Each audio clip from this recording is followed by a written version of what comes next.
தமிழ் மக்களுக்கு வணக்கம். இப்போது ஓடிபியில் காண இருப்பது தமிழகத்தையே உலுக்கிய கள்ளச்சாராய மரணங்கள். கள்ளக்குறிச்சி மாவட்டத்தில் கருணாபுரம் என்ற பகுதியில் கள்ளச்சாராயத்தை குடித்ததன் காரணமாக 5 பேர் இறந்ததாகவும் மற்றும் பலர் மருத்துவமனையில் சிகிச்சைக்காக சேர்க்கப்பட்டிருப்பதாகவும் ஆரம்ப கட்ட தகவல்கள் வந்தன.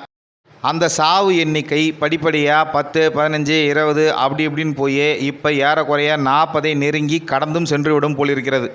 இந்த வழக்கை பொறுத்த வரைக்கும் அந்த பகுதியில் கள்ளச்சாராயத்தை விற்று வரும் கண்ணுக்குட்டி என்ற நபரும் மேலும் 2 கைது செய்யப்பட்டுள்ளனர்.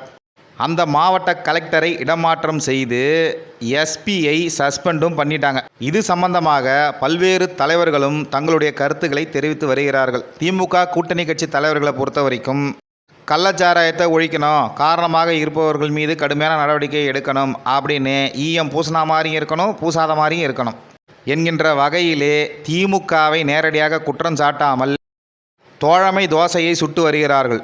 எதிர்க்கட்சி தலைவர்களை பொறுத்த வரைக்கும் இந்த மரணங்களுக்கு அரசு தான் பொறுப்பேற்க வேண்டும் என்றும், டாஸ்மாக திறந்து வச்சுக்கிற காரணமே கள்ளச்சாராய பெருக்கத்தை கட்டுப்படுத்த தான் அப்படின்லாம் சொன்னீங்களே, ஆனால் கள்ளச்சாராயத்தால் ஏற்படக்கூடிய மரணங்கள் இவ்வளோ ஆயிடுச்சே, என்ன பண்ண போகிறீங்க?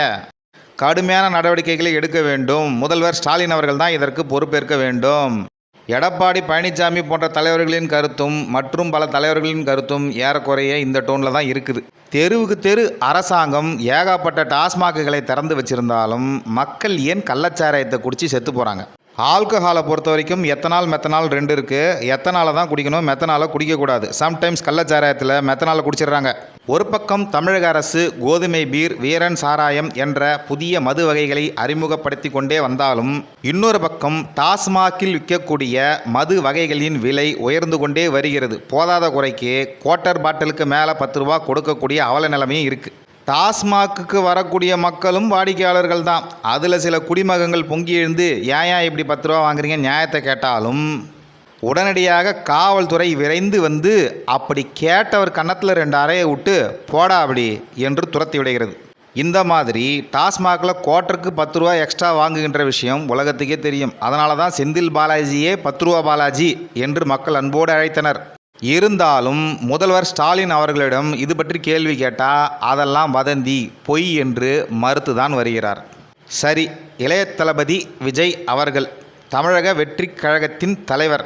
இவர் கட்சியை அவசரமாக ஆரம்பிச்சிட்டு 2026 வரக்கூடிய சட்டமன்ற தேர்தல் தான் எங்கள் இலக்கு என்று சொல்லிவிட்டு அப்படியே சைலண்ட் ஆயிட்டார். நாட்டில் நடக்கக்கூடிய எந்த விஷயங்களுக்கும் எந்த விதமான கருத்துக்களையும் தெரிவிப்பது இல்லை. நடந்து முடிந்த நாடாளுமன்ற தேர்தலையும் தன்னுடைய கட்சியை சார்ந்த உறுப்பினர்கள் எந்த கட்சிக்கு ஓட்டு போடணும் என்றோ போடக்கூடாது என்றோ, இல்லைப்பா உங்கள் இஷ்டத்துக்கு போடுங்கப்பா அப்படின்னும் எந்த விதமான அறிவுறுத்தலையும் தரவில்லை.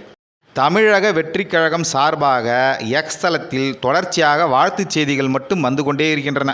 ஆந்திராவில் எதிர்க்கட்சி தலைவராகியுள்ள ஜனசேனா கட்சி தலைவர் பவன் கல்யாணுக்கு வாழ்த்து, நாம் தமிழர் கட்சிக்கும் விடுதலை சிறுத்தைகள் கட்சிக்கும் அங்கீகாரம் கிடைத்ததற்காக வாழ்த்து, பாரத பிரதமர் மோடி அவர்கள் 3வது முறையாக தொடர்ச்சியாக வெற்றி பெற்றதற்கு வாழ்த்து, பக்ரீத் பண்டிகைக்கு வாழ்த்து. இப்படித்தான் அவருடைய செயல்பாடு இருக்குது.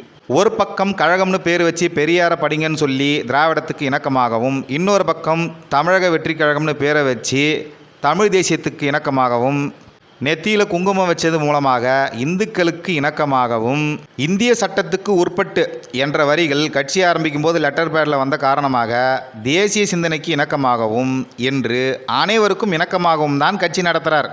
இப்படியெல்லாம் விமர்சனங்கள் எழுந்த நிலைமையில் கள்ளக்குறிச்சி கள்ளச்சாராய சாவுகள் சம்பவம் தொடர்பாக ஒரு அறிக்கையை வெளியிட்டிருக்காரு.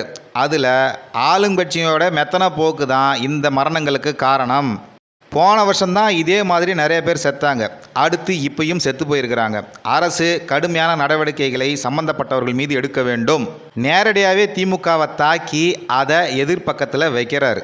அடுத்ததாக அண்ணாமலை அவர்கள் வழக்கம் போல அதிரடியாக இந்த கள்ளச்சாராய சாவுகளுக்கு பொறுப்பேற்று முதல்வர் ஸ்டாலின் அவர்கள் தன்னுடைய பதவியை ராஜினாமா பண்ண வேண்டும் என்கின்ற ரீதியில் ஒரு பதிவு போட்டிருக்காரு.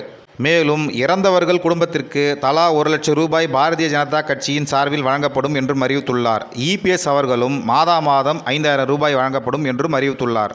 முதல்வர் ஸ்டாலின் அவர்கள் இது போன்று எங்கேயாவது சாராயம் விற்றா உடனடியாக அரசுக்கு தெரிவிங்க அப்படின்ற மாதிரி ஒரு ட்வீட்டை போட்டு அதை உடனடியாக டெலிட்டும் பண்ணிட்டார். நன்றி, வணக்கம்.